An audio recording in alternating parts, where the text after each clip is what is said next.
Mayong mga kapatid, liway abas ni para sa News 5 Bisaya. Giatubang na karong adlawang ikaduhang testigo sa prosekusyon bahin sa hulga kuno ni Vice President Sara Duterte sa kinabuhi nilang President Bongbong Marcos.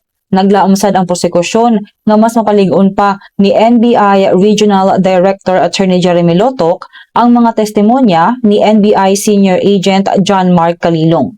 Magsentro gihapon ang trial sa grave threats karon nga niatubang na si Lotoc isip ikaduhang testigo sa prosekusyon. Siya man ang nanguna sa investigasyon sa NBI bahin sa hulga ni VP Sara. Sumala sa prosekusyon, mas mahimo pang solid ang ebidensya batok sa bise pinaagi sa testimonya ni Lotoc. Ang ingon sa prosekusyon, wala gi-refute sa depensa ang authenticity sa threat video ni VP Sara. Kay gigamit pa man daw ni nila sa ilang cross-examination. Para nila, gi-justify pa sa depensa nganong naingon sa bisi ang hulga sa presidente. Mao salamat kay natong balita magpadayon na sa pagbantay sa social media pages sa News 5 para sa mga balita ug update.